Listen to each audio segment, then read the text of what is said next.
En el nombre del Padre, del Hijo, del Espíritu Santo. Amén. Dios Padre Todopoderoso y Eterno, te damos gracias en nombre de nuestro Señor Jesucristo por un nuevo día más de vida, Señor. Bendito y alabado seas Todopoderoso y Eterno. Gracias, Señor, por nuestra vida.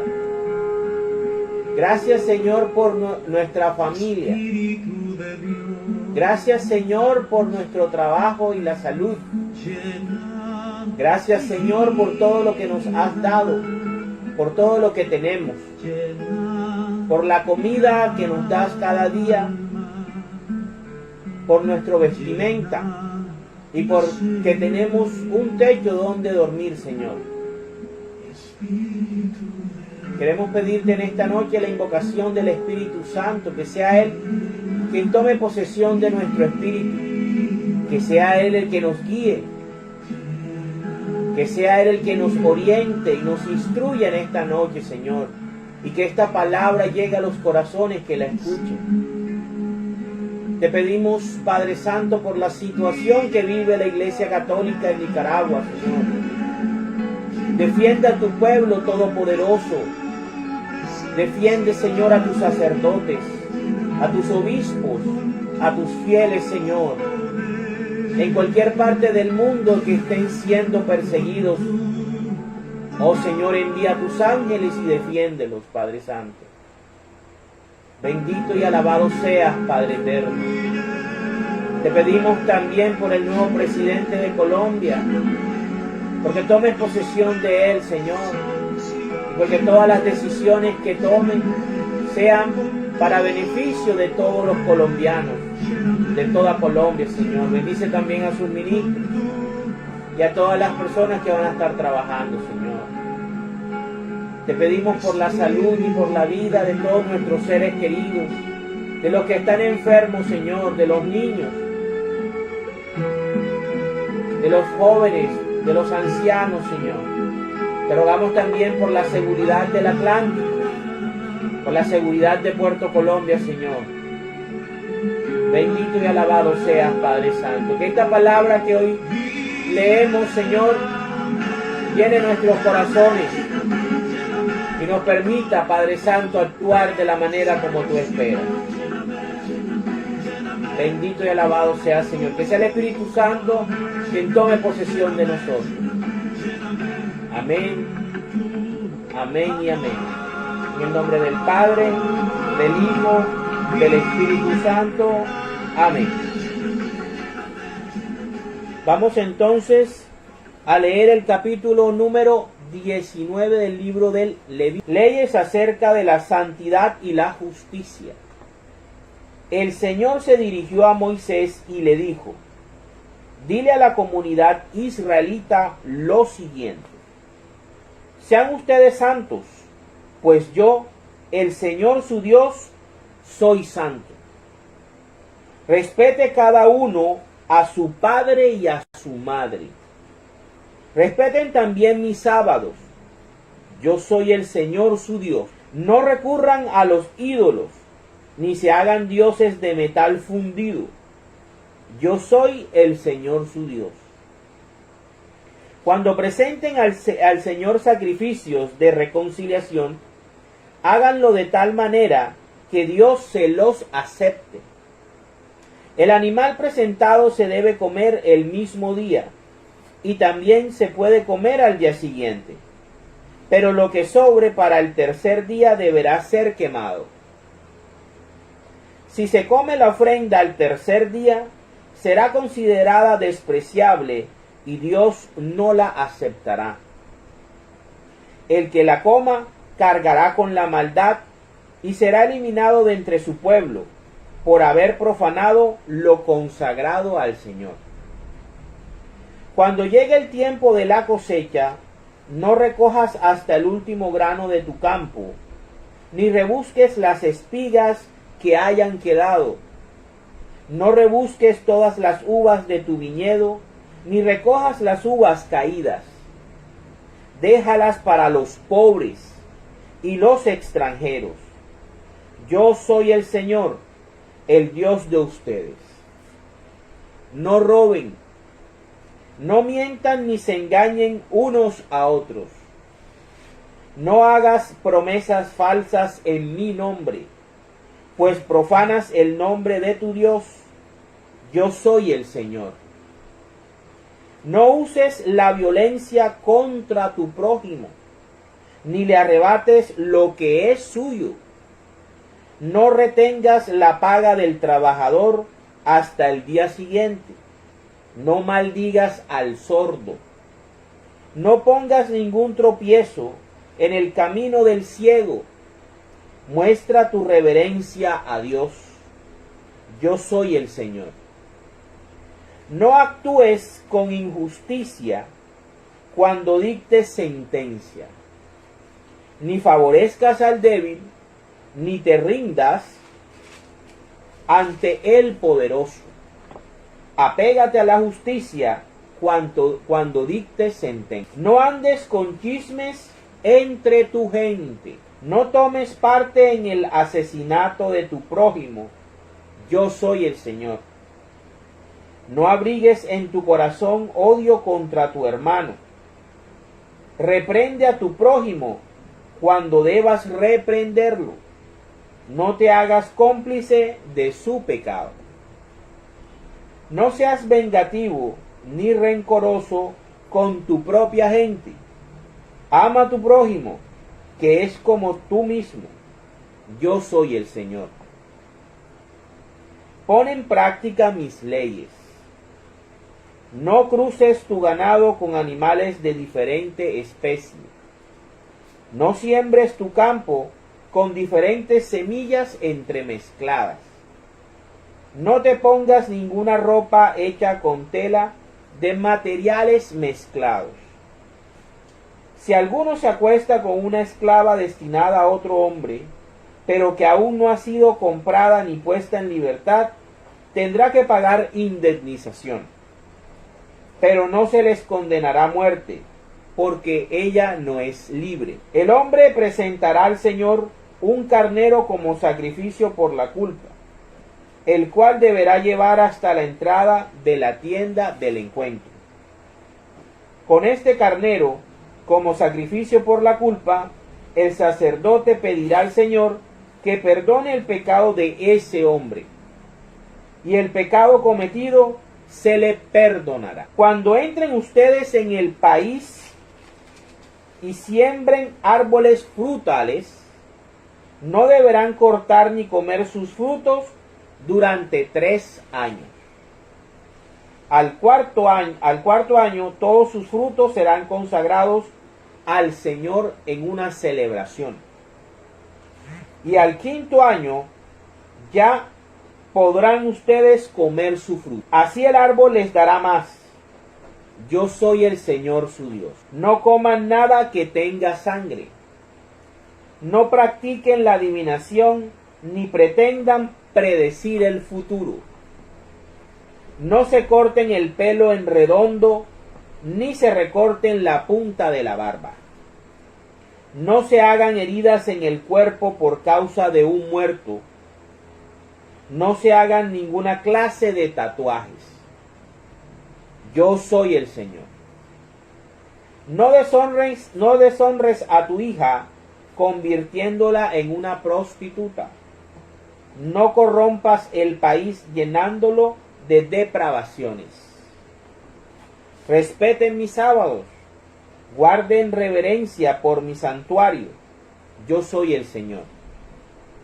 No recurran a espíritus y a adivinos. No se hagan impuros por consultarlos. Yo soy el Señor su Dios. Ponte de pie y muestra respeto ante los ancianos. Muestra reverencia por tu Dios. Yo soy el Señor. No hagas sufrir al extranjero que vive entre ustedes. Trátenlo como a uno de ustedes. Ámenlo, pues es como ustedes. Además también ustedes fueron extranjeros en Egipto. Yo soy el Señor su Dios.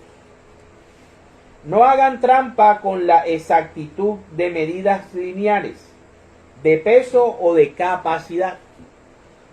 deben usar balanzas, pesas y medidas exactas. Yo soy el Señor su Dios, que los sacó de Egipto. Así que pongan en práctica mis leyes, decretos, cúmplanlos. Yo soy el Señor. Palabra de Dios. Te alabamos, Señor. Esta noche el capítulo número 19 nos habla acerca de la santidad. ¿Qué es la santidad? Y muchas veces nosotros, más que todos los católicos, confundimos la santidad con la ausencia de pecado. Y más que todo la santidad va orientada a la capacidad de poder amar, la capacidad de poder guiarse por lo que Dios le agrada. Eso es santidad. Y la santidad puede aplicarse a cualquier persona y puede ganarse cada día de nuestra vida. Con nuestro diario vivir, en nuestro diario hacer, en la casa, en el hogar, en el trabajo, en la escuela, en el vecindario, cada uno de nosotros puede ser un santo de la Iglesia Católica. Y cuando uno dice eso o habla acerca de eso, uno ve esos ejemplos de heroísmo que están llenos los altares de la Iglesia Católica. Y en verdad, como dice el Papa Francisco en Gaudet Exsultate, hay más, la santidad va más allá de esos superhéroes que la Iglesia ha canonizado o ha beatificado. Y es que la santidad se vive día a día.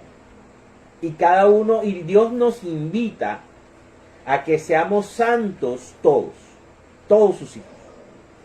Desde que nosotros somos bautizados cuando estamos pequeños, somos llamados a ser santos. Y Dios empieza a decirle a su pueblo. ¿Cómo comienza el texto, el capítulo? Dice, el Señor se dirigió a Moisés. Moisés es el intermediario del Antiguo Testamento. Es lo que ahora Cristo ha sido establecido por Dios para la eternidad y de manera definitiva en el nuevo pacto, en el pacto del monte Sión. Mientras que Moisés era el mediador del pacto del monte Sinaí, el pacto que era mientras que el Mesías llegaba a la tierra. Entonces, el Señor le dirige a Moisés, que es el legislador, que es el intermediario o el mediador entre Dios y el pueblo de Israel. Inicialmente estas reglas, estas normas, estas leyes, Dios las establece porque quiere moldear a su pueblo. Siempre tenemos que entender esto. El Antiguo Testamento es el moldeaje de la nación escogida por Dios para que fuera la nación sacerdotal y que las naciones de la tierra conocieran al Dios verdadero a través de esta nación. Por lo tanto, Israel debía tener un comportamiento moral, debía tener unos principios, debía tener la religión verdadera y debía tener una relación genuina y sincera que saliera y brotara de su corazón hacia el Dios verdadero, hacia su Dios, con el cual había hecho una alianza en el monte Sinaí. Y Dios comienza a describirnos lo que Jesucristo viene a enfatizar. Aquí pareciera que nosotros estuviéramos escuchando el discurso de Cristo en en el Evangelio en sus 4 versiones, ¿verdad? Podemos ver cómo vemos a Jesús aquí. Podemos nosotros decir que es el Señor, que es Yahvé que está hablando, el Padre. Pero fíjense que son las mismas palabras de Cristo. ¿Sí? Y lo primero con lo que el Señor se identifica es que Él es santo. Y que todo el que quiera pertenecer a su pueblo, todo el que quiera pertenecer a Él, debe ser santo, debe esforzarse en ser santo. Dios no nos creó santos, pero nos pide santidad. Y ahora, a diferencia de los israelitas, nosotros tenemos muchas más herramientas para ser santos. Tenemos al Espíritu Santo, que nos consuela, nos fortalece y nos inspira. Tenemos la gracia de nuestro Señor Jesucristo, que se da de muchas maneras a través de la iglesia, La cabeza, que es Cristo, alimenta a través de las coyunturas, que son nuestros ministros, los sacerdotes, alimentan todas las partes del cuerpo, que somos los laicos. A través de la Eucaristía y de cada uno de los sacramentos que tiene la Iglesia Católica, alimenta el cuerpo que somos nosotros y lo santifica. Quien hace santo a la Iglesia no somos nosotros, no es nuestra santidad propia, es el Espíritu Santo que la santifica y la guía a lo largo y la defiende a lo largo de estos 21 siglos que llevamos. Es el Padre. Al final el dueño de todo es santo. Aquí lo está diciendo. Y tercero, su Señor y su cabeza es santo. Por eso la iglesia es santa. No porque no existan sacerdotes pecadores, pedófilos, homosexuales o lo que quieran decirnos. O porque los católicos no seamos irreprochables y no existe entre nosotros ni un solo borracho, asesino, homosexual. No, la iglesia es santa porque la sostiene el Espíritu Santo. Y a través de los sacramentos, a través de la doctrina de Cristo, esa es la exigencia. Por eso Jesús va a decir que ancho es el camino a la perdición y angosto el camino que lleva a la salvación. Y la salvación es la santidad. Y usted y yo podemos ser santos todos los días de nuestra vida. Y aquí el Señor da las pautas. Dice, primero que todo, hay que respetar a nuestros padres. Porque ellos son sustitutos de Dios aquí en la tierra. Ellos son una representación de Dios en la tierra. Y son la base de la familia y la familia es la base de la sociedad. Por lo tanto, el cuarto mandamiento, honrar a padre y madre, fíjense, es el primero que el Señor llama. Dice, respetad a su padre y a su madre. Es importantísimo eso. Somos santos cuando respetamos, cuando obedecemos y cuando asistimos a nuestros padres. Misericordia quiero, no sacrificio. Respeten también mis sábados, yo soy el Señor su Dios. Para los israelitas, el sábado era el día de descanso. Para los cristianos católicos, es el domingo.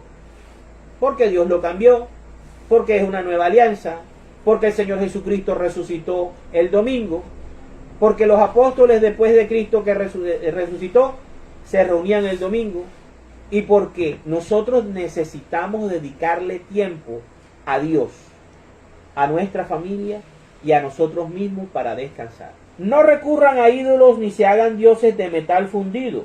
Yo soy el Señor su Dios. No podemos colocar en nuestra vida como prioridad máxima otro ser, otra cosa que no sea Papito Dios, nuestro Señor Jesucristo y el Espíritu Santo. Ahora, el Señor llama la atención cuando dice que cuando presenten sacrificios de reconciliación, háganlo de tal manera que Dios lo acepte. No es hacer mandas para que Dios me haga el milagro.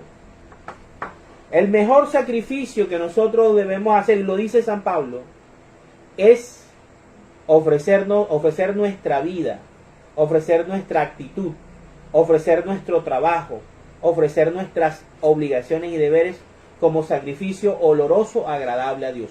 Nosotros, nuestra vida debe ser el verdadero sacrificio agradable a Dios. Ahora, habla acerca del respeto hacia las ofrendas. Hay que comulgar y hay que respetar la comunión, porque ese es el sacrificio único y agradable que Dios recibe de parte de nosotros de manera feliz. Es el único sacrificio que Él quiere, el sacramental, y es el que nos alimenta y nos mantiene unidos a su Hijo Jesucristo. Palabras de Jesús: el que come mi carne y bebe mi sangre, yo vivo en él, yo habitaré en él y él habitará en mí. Ahora, también habla acerca de tener consideración con los pobres.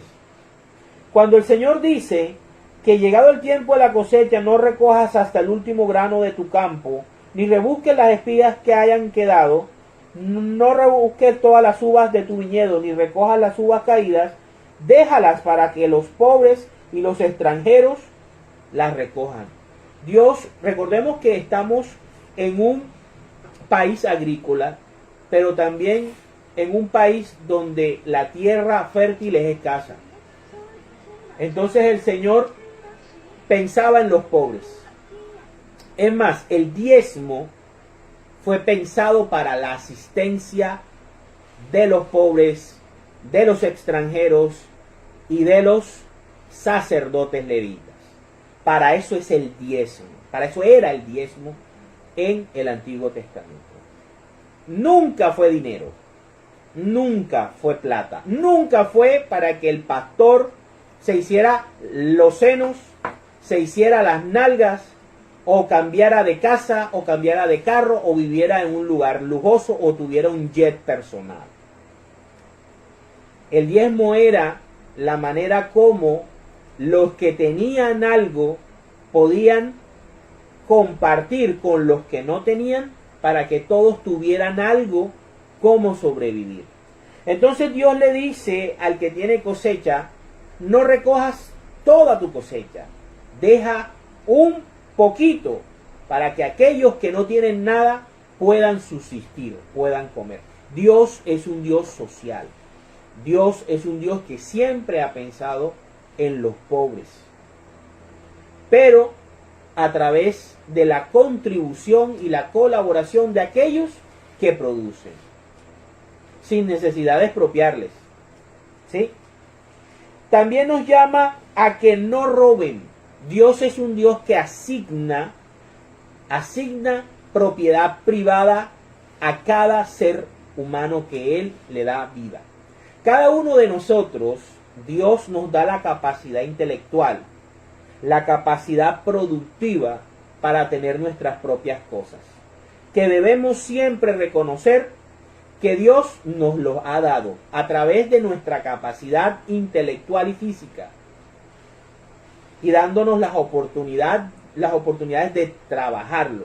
Por lo tanto, Dios nos asigna nuestros bienes. Es por eso que Dios condena el que otro robe, que otro extorsione, que otro viva a costilla de aquel que trabaja, que se levanta temprano, que labra la tierra, que produce legalmente y que es robado, extorsionado o estafado por otro más vivo. Dios no le gusta eso. Dios lo que le gusta es que cada uno tenga lo que produce legal y justamente. También condena la violencia, condena el asesinato, porque Él es el único que tiene el derecho de quitarnos la vida cuando nosotros ya no produzcamos o ya estemos cansados. Ese es el deber ser. Y Dios tiene para nosotros un día para morir. Pero ese día para morir Él lo puede cambiar, o lo puede adelantar, o lo puede retrasar, como Él lo vea posible. Y cuando una persona asesina a otra, toma el lugar de Dios, toma el derecho de Dios de disponer de la vida de cada ser humano y lo apropia. Es por eso que Dios condena el asesinato, pues la persona que mata se está haciendo como Dios. No en poder, no, está usurpando, está atrevidamente tomando para sí el derecho que únicamente tiene Dios, ¿verdad? Generando todo el sufrimiento, todo el dolor, todas las carencias y todo lo que genera el asesinato. También dice algo aquí, no retengas, mire, es un Dios social, es un Dios social. Por eso a mí se me hace muy raro que los que se dicen cristianos evangélicos sean los que más protejan a aquellos que explotan a los trabajadores. O sea, es como si fuera en contra, porque Dios es un Dios social. Fíjense, miren lo que dice el Señor: no retengas la paga del trabajador hasta el día siguiente. Porque Dios sabe que si la persona trabaja, si la persona se esfuerza, es para poder tener con qué comprar sus alimentos y con qué darle a su familia. Entonces, si a ti te trabaja alguien, tú debes procurar pagarle en el momento que debes pagarle. Porque si tú comienzas a mamarle gallo, estás ofendiendo también a Dios cuando tú te quedas con el salario o con el sueldo de aquellos que han trabajado para ti. Eso también es santidad. Ahora dice, no hagas promesas falsas en mi nombre, pues profanas el nombre de tu Dios. Yo soy el Señor. El nombre de Dios es tan santo, es tan sagrado, que nuestro Señor Jesucristo a los católicos nos dejó el nombre de Padre o Papito Dios. Nosotros los católicos llamamos a Dios Papá, Padre, Papito. Sabemos que se llama Yahvé, Y-H-W-B, ¿verdad? Pero nosotros no debemos usar el nombre de Dios, debemos respetarlo. Por eso lo llamamos, los católicos lo llamamos Padre o Papito Dios, porque así nos lo enseñó nuestro Señor Jesucristo. No es necesario que estemos, cada vez que nosotros expresamos una idea, pronunciar el nombre de Dios. Eso es una falta de respeto. Y otras cosas, por ejemplo, habla acerca del corazón perverso. Dice, no maldigas al sordo. Claro, porque es que el sordo no escucha la maldición y no puede ser capaz de responder a esa maldición. Eso es perversidad. Ni pongas ningún tropiezo en el camino del ciego, de personas perversas, de corazones duros. Es aquel que pone tropiezo a una persona minusválida. Dios nos llama a ser solidarios y a tener compasión y tener caridad, no lástima, compasión y caridad con aquellos que tienen alguna limitación. No actúes con injusticia cuando dictamines sentencia. Esto lo habla a los jueces. Les dice, no favorezcas al débil por ser débil, ni te vayas con el poderoso porque es poderoso. Apégate a lo que es justo. Si el débil tiene que ganar, gana.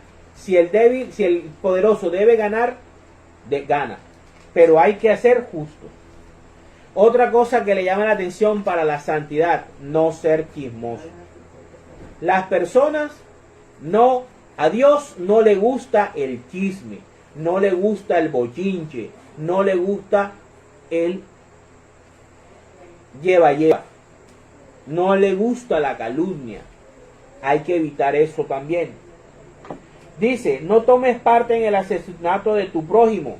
Yo soy el Señor, ya lo vimos. Reprende a tu prójimo cuando debas reprenderlo. No te hagas cómplice de su pecado. Ahí hay que ser profetas. en el sentido de que cuando veamos que algo o alguien está haciendo algo malo, como lo dijo nuestro Señor Jesucristo en la reprensión fraterna, llámalo aparte y dile lo que está haciendo mal, para que pueda corregirse, pueda corregir y enderezar su camino, y puedas tú ayudar a salvar un alma. Otra cosa que el Señor nos dice es que no seamos ni vengativos ni rencorosos, porque algo sí he aprendido con la palabra de Dios, y es que Dios sí se venga, Dios sí retribuye, Dios sí cobra lo que nos hacen a su debido tiempo y a su manera. Por eso Dios nos invita a que no ensuciemos nuestro corazón con venganzas ni con rencores, porque el rencor al único que le hace daño es al que lo tiene. Luego nos dice lo que nuestro Señor Jesucristo y sus apóstoles nos han venido enseñando desde siempre. Ama a tu prójimo, que es como a ti mismo. Yo soy el Señor. Pon en práctica mis leyes. También habla acerca de no mezclar los animales. Pero ya eso era para esa época, porque todos los pueblos del cercano oriente, los pueblos paganos, tenían una serie de prácticas muy aberrantes. Entonces, de entre esas estaba la mezcla de animales, porque ellos creían que eso les traía fortuna con respecto a sus dioses paganos, a sus ídolos. También no se debía mezclar las semillas ni mezclar las telas, porque esto tenía que ver mucho con la idolatría y con el paganismo de esa época. Lo mismo habla acerca de poder respetar la esclava que estaba comprometida en casamiento. Si un hombre se aprovechaba de esa esclava, debía indemnizar al hombre que había sido prometido esa esclava y debía casarse con ella. Fíjense la rigurosidad del Señor. Ahora, ¿qué otra cosa nos dice? Que habla acerca de respetar la tierra. Cuando ellos entraran a la tierra de Canaán, ellos debían respetar la tierra durante 3 años. Debían dejar que la tierra tomara fuerza, que la tierra se fortaleciera para que pudiera dar buenos frutos. El 4.º año debían, todo lo que recogieran debían ofrecérselo a Dios, porque de Dios es la tierra, de Dios son los frutos de la tierra, de Dios, a Dios le pertenece todo. Por lo tanto, ahí Dios les decía, esto es mío y yo se lo voy a prestar, cuídenlo. ¿Sí? Por eso nosotros debemos cuidar este planeta, esta tierra.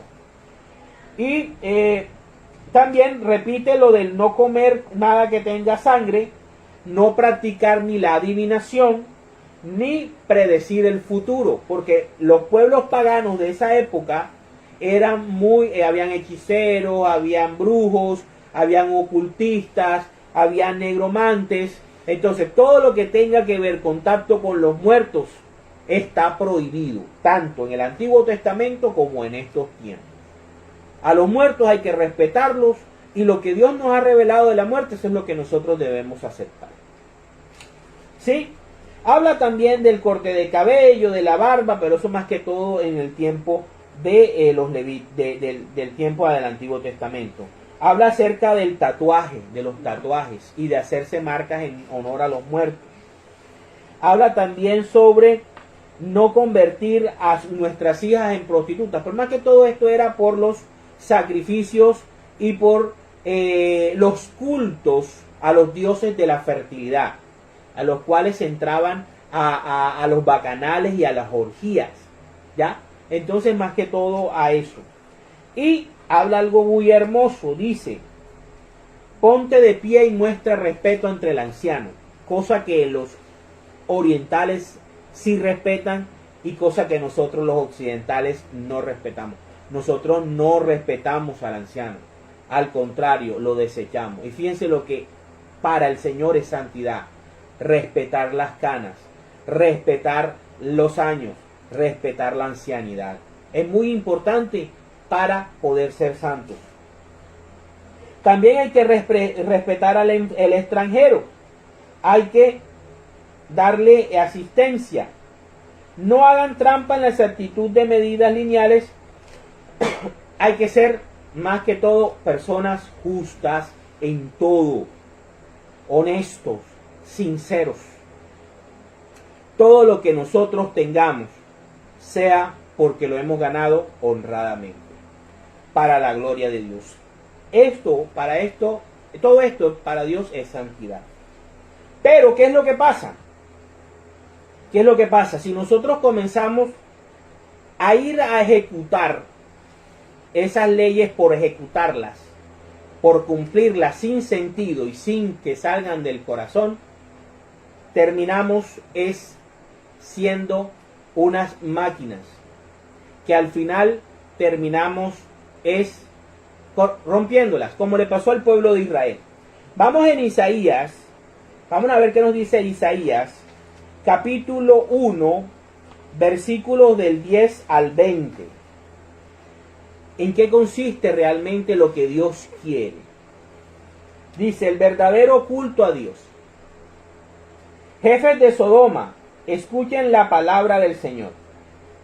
Pueblo de Gomorra, oye atentamente lo que nuestro Dios te va a enseñar. El Señor dice: ¿para qué me traen tantos sacrificios? Ya estoy harto de sus holocaustos de carneros y de la grasa de los terneros. Me repugnan la sangre de los toros, carneros y cabritos. Ustedes vienen a presentarse ante mí. Pero ¿quién les pidió que pisotearan mis atrios? No me traigan más ofrendas sin valor. No soporto el humo de ellas. Ustedes llaman al pueblo y celebran la luna nueva y el sábado. Aquellas personas que creen que la santidad y la salvación simplemente es por cumplir un precepto o cumplir un día de reposo. Miren lo que Dios quiere. Pero yo no soporto las fiestas fiesta de gente que practica el mal. Aborrezco sus fiestas de lunas nuevas y sus reuniones. Se me han vuelto tan molestas que ya no las aguanto. Por eso es que el Señor cambia el sábado por el domingo. Dios es el que cambia el día de reposo. No el Papa, no la Iglesia Católica. Lo cambia Dios, porque se aburrió de lo que hacían en el sábado. Se me han vuelto tan molestas que ya no las aguanto. Cuando ustedes levantan las manos para orar, yo aparto mis ojos de ustedes. Y aunque hacen muchas oraciones, yo no las escucho. Tienen las manos manchadas de sangre. Lávenselas, límpiense. Aparten de mi vista sus maldades. Dejen de hacer el mal. Aprendan a hacer el bien. Y Él nos dice cuál es el bien que hay que hacer en Levíticos 19. Esfuércense en hacer lo que es justo. Ayuden al oprimido. Hagan justicia al huérfano. Defiendan los derechos de la viuda. Fíjense lo que Dios quiere. ¿Cuál es el sacrificio agradable a Dios? Ser compasivos. El Señor dice: vengan, vamos a discutir este asunto. Aunque sus pecados sean como el rojo más vivo, yo los dejaré blancos como la nieve. Aunque sean como tela teñida de púrpura, yo los dejaré blancos como la lana. Si aceptan ser obedientes, comerán de lo mejor que produce la tierra. Pero si insisten en ser rebeldes, morirán sin remedio en la guerra. El Señor mismo lo ha dicho. Palabra de Dios. Te alabamos, Señor. Entonces, ¿qué le pasaba al pueblo de Israel? Tenía todas estas leyes, tenía todas estas observancias, pero no las cumplían de corazón. No eran compasivos, no eran misericordiosos.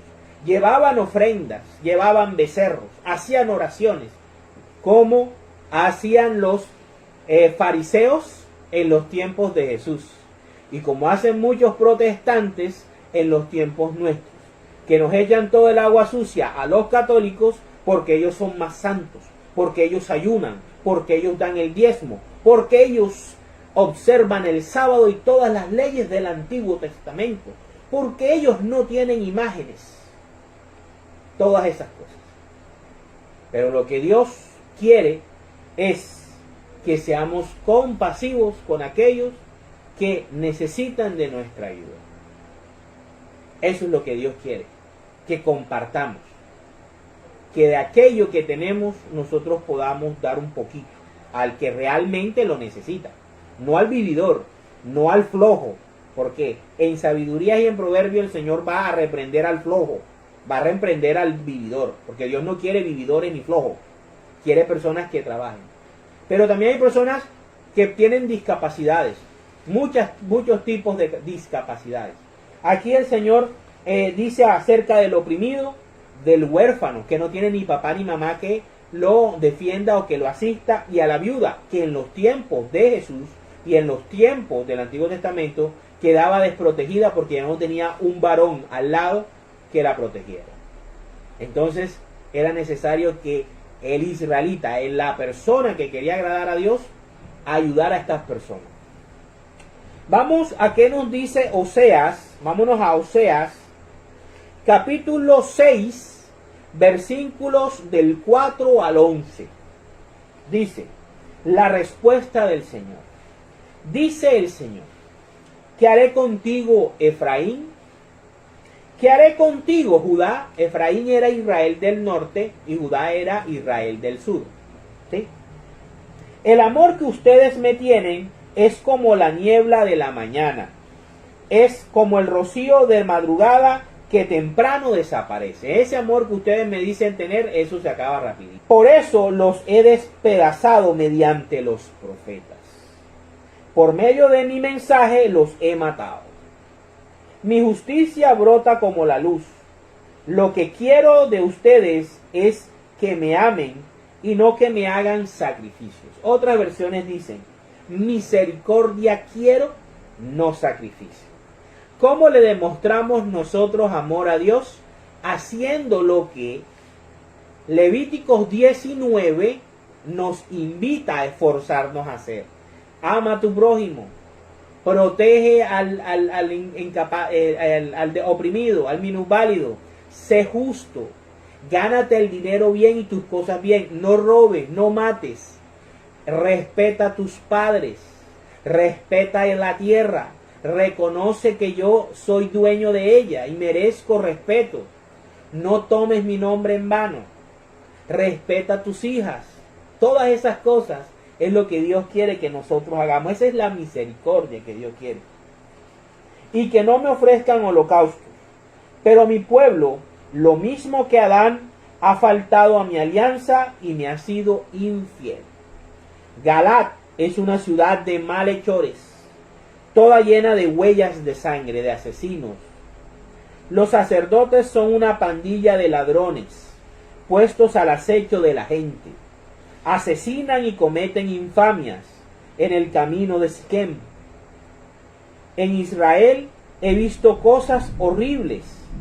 Efraín se ha prostituido, Israel se ha contaminado, y aún para ti, Judá, ya he señalado el día de tu castigo. Palabra de Dios. Te alabamos, Señor. Entonces aquí podemos ver cómo Dios se da cuenta de los pecados. Dios se da cuenta de nuestras maldades. Dios se da cuenta que no somos sinceros con Él.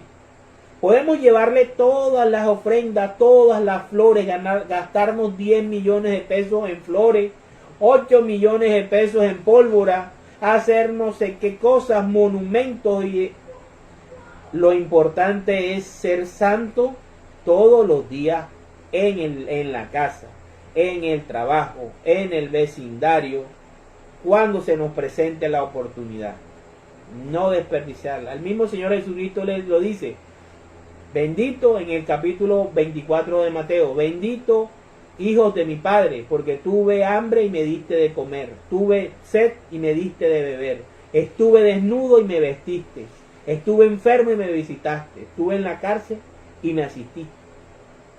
Eso es lo que Dios quiere realmente. En eso se basa la santidad. Y el Papa Francisco en el Gaudet Exsultate nos los explica muy bien. O sea, los invito a que leamos ese documento del Papa Francisco, Gaudet Exsultate. Vamos ahora a ver, vamos a escuchar al maestro.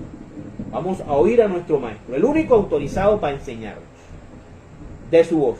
Vamos a Mateo 9, Mateo capítulo 9, versículos del 10 al 17. Sucedió que Jesús estaba comiendo en la casa, y muchos de los que cobraban impuestos para Roma y otra gente de mala fama llegaron y se sentaron también a la mesa junto con Jesús y sus discípulos, la iglesia, la cabeza y el cuerpo. La cabeza es Cristo y los discípulos es su cuerpo. Al ver esto, los fariseos preguntaron a sus discípulos: ¿cómo es que su maestro come con cobradores de impuestos y con pecadores? Jesús lo oyó y les dijo: los que están buenos y sanos no necesitan médico, sino los enfermos. Vayan y aprendan el significado de estas palabras. Lo que quiero es que sean compasivos y no que ofrezcan sacrificio. Pues yo no he venido a llamar a los justos, sino a los pecadores. Esa es la esencia de la misión de la iglesia. El de salir en misión y de evangelizar en la periferia. Lo que dice el Papa Francisco. Que el pastor, o sea el sacerdote, debe oler a oveja. Debe salir a buscar las ovejas. No quedarse ahí solamente con los santos, con los perfectos, con los inmaculados. No, debe salir a buscar a las ovejas perdidas. Dice, los seguidores de Juan el Bautista se acercaron a Jesús y le preguntaron: nosotros y los fariseos ayunamos mucho. ¿Por qué tus discípulos no ayunan? Los que ayunan, los santos que ayunan. Jesús les contestó: ¿acaso pueden estar tristes los invitados a una boda mientras el novio está con ellos? Pero llegará el momento en que se lleven al novio, entonces sí ayunarán. Nadie arregla un vestido viejo con un remiendo de tela nueva, porque el remiendo nuevo se encoge y rompe el vestido viejo, y el desgarro se hace mayor. Ni tampoco se echa vino nuevo en cueros viejos, porque los cueros se revientan y tanto el vino como los cueros se pierden. Por eso hay que echar el vino nuevo en cueros nuevos, para que así se conserven las dos cosas. Palabra del Señor. Gloria a ti, Señor Jesús. Y esta palabra de Cristo nos habla acerca de esa mezcla que hacen los protestantes entre el Antiguo Testamento y el Nuevo Testamento. ¿Por qué nosotros los católicos somos muy diferentes a los protestantes y a los judíos? Porque nosotros aceptamos y cumplimos todo lo que Cristo estableció, todo lo nuevo, una nueva alianza, unos nuevos mandamientos, un nuevo día de reposo, un nuevo sacerdocio, ¿verdad? Unos nuevos sacramentos, todo nuevo, un nuevo mediador, un nuevo sumo sacerdote, un nuevo santuario. Por lo tanto, aquellas sectas que enseñan que hay que continuar respetando el sábado, que hay que continuar respetando los mandamientos tal y como se le entregaron a Moisés, están equivocados. Y aquí Jesús se los dice muy claramente. Lo nuevo, el vino nuevo, o sea, la ley, la alianza nueva, se coloca en cueros nuevos, o sea, en mandamientos, en día de reposo nuevo, todo nuevo. Por eso nosotros, los católicos, somos muy diferentes a todas esas sectas que siguen a los judíos, que imitan a los judíos, que no respetan a Cristo ni aceptan la nueva alianza. Vámonos a qué continúa diciendo el Señor en Mateo 12. Mateo 12, del 1 al 14. Dice, los discípulos arrancan espigas en sábado. Dice, por aquel tiempo Jesús caminaba un sábado entre los sembrados, como nos estaban diciendo allá en Levítico 11. Sus discípulos sintieron hambre y comenzaron a arrancar espigas de trigo y a comer los granos. Como siempre los fariseos, como aquellas personas, como aquellos protestantes que están ahí viendo en dónde falla la persona, falla según ellos, para enseguida caerles con latigazos. Los fariseos lo vieron y dijeron a Jesús, mira, tus discípulos están haciendo algo que no está permitido hacer en sábado. Él les contestó, el Señor, ¿no han leído ustedes lo que hizo David en una ocasión en que él y sus compañeros tuvieron hambre? Pues entró en la casa de Dios y comieron los panes consagrados a Dios, los cuales no les estaba permitido comer ni a él ni a sus compañeros, sino solamente a los sacerdotes. ¿O no han leído en la ley de Moisés que los sacerdotes en el templo no cometen pecado aunque no descansen el sábado? Los sacerdotes levitas, que eran la mano derecha de Dios en el Antiguo Testamento, tenían que trabajar el sábado y no pecaban. Fíjense, no pecaban. Pues les digo que aquí hay algo más importante que el templo. Habla de él. Ustedes no han entendido el significado de estas palabras. Lo que quiero es que sean compasivos y no que se ofrezcan y no que me ofrezcan sacrificios. Si lo hubieran entendido, no condenarían a quienes no han cometido ninguna falta. Pues bien, el Hijo del Hombre tiene autoridad sobre el sábado, tiene autoridad para cambiarlo, tiene autoridad para definir un nuevo día de reposo. Lo hizo. Juan 20 en adelante. Lo hizo. Cambió el sábado por el domingo. Él lo cambió. No fueron los papas, no fue Constantino, fue Jesús de Nazaret. Y aquí nos lo está diciendo en sus propias palabras. Yo tengo autoridad sobre el sábado. Palabra del Señor. Gloria a ti, Señor Jesús. Lo que Jesús nos está intentando decir es que no es cumplir normas y leyes por cumplirlas. Hay que buscarle el verdadero sentido. Y el verdadero sentido es el amor, la compasión, la misericordia. Hay que vivir, el cristiano tiene que vivir en misericordia. Aunque sea difícil en estos tiempos. Muy difícil. Pero Dios nos dice, esfuércense. El camino angosto a la salvación, a la santidad, es difícil. Si no todo el mundo entrará al cielo. Mateo, vámonos ahora a Mateo 21. Mateo 21, ¿qué nos dice Mateo 21? Del 28 al 32. Del 28 al 32.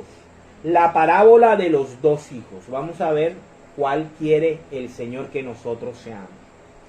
Jesús le preguntó, ¿qué opinan ustedes de esto? Un hombre tenía dos hijos y le dijo a uno de ellos, hijo, ve hoy a trabajar a mi viñedo. El hijo le contestó, no quiero ir. Pero después cambió de parecer y fue, o sea, obedeció a su padre. Luego el padre se dirigió al otro y le dijo lo mismo. Este contestó, sí, señor, yo iré. Pero no fue. ¿Cuál de los dos hizo lo que su padre quería? El primero, contestaron ellos. Y Jesús les dijo, les aseguro que los que cobran impuestos para Roma y las prostitutas entrarán antes que ustedes en el reino de los cielos. Jesús le estaba diciendo esto a los fariseos, a los que cumplían la ley y a los que hacían cumplir la ley mosaica al pie de la letra. Jesús les dijo, los que cobran impuestos, eso que ustedes condenan, el borracho, el idólatra, ¿sí? El pedófilo, como dicen a nosotros los católicos, los mundanos, vamos a entrar primero al reino de los cielos, que tú, protestante, que tanto te enorgulleces de cumplir las leyes del Antiguo Testamento. Dice, porque Juan el Bautista vino a enseñarles el camino de la justicia y ustedes no le creyeron. En cambio, esos cobradores de impuestos y esas prostitutas sí le creyeron. Pero ustedes, aunque vieron todo esto, no cambiaron de actitud para creerle. Palabra del Señor. Gloria a ti, Señor Jesús. Y para terminar, vamos a ver qué nos dice el apóstol Santiago en Santiago 2, versículos del 14 al 26.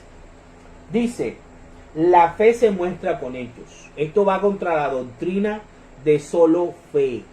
Solo fe. Esa doctrina luterana de Martín Lutero, ¿ya? Que dice que solo la fe salva y solo la fe, con decir que Jesús es el Señor y reconocer a Jesús, que Jesús es el Señor, ya estoy salvo. Eso es una doctrina diabólica. Y vamos a ver cómo el apóstol Santiago la revienta. Dice, hermanos míos, ¿de qué le sirve a uno decir que tiene fe si sus hechos no lo demuestran? La doctrina católica dice, fe y obra salva. Fe y obra salva. ¿Podrá acaso salvarlo esa fe? Fíjense. Supongamos que a un hermano o una hermana les falta la ropa y la comida necesarias para el día. Si uno de ustedes les dice que les vaya bien, abríguense y coman todo lo que quieran, pero no les da lo que su cuerpo necesita, ¿de qué les sirve? Y así pasa con la fe. Por sí sola, es decir, si no se demuestra con hechos, es una cosa muerta. Y ahí, esa doctrina de solo fe se cae bíblicamente. Uno podrá decir, tú tienes fe y yo tengo hechos. Muéstrame tu fe sin hechos, yo en cambio te mostraré mi fe con mis hechos. Lo que hizo el hijo que le dijo primero al papá que no iba, pero al final fue. ¿Qué fue? ¿Quién tuvo más fe de su padre? El que fue, lo respetó, lo obedeció y siempre fue sincero, porque le dijo lo que sentía su corazón en su momento, pero después se arrepintió y dijo, mi padre es importante para mí, voy a obedecerlo. Esos son los hechos. El otro dijo, sí padre, sí voy, pero no obedeció. Eso es lo que pasa a los que creen que solamente la fe salva. Dice, tú crees que hay un solo Dios y en esto haces bien, pero los demonios también lo creen y tiemblan de miedo. No seas tonto y reconoce que si la fe que uno tiene no va acompañada de hechos, es una fe inútil. Dios aceptó como justo a Abraham, nuestro antepasado, por lo que él hizo cuando ofreció en sacrificio a su hijo Isaac. Y puedes ver que en el caso de Abraham su fe se demostró con hechos y que por sus hechos llegó a ser perfecta su fe.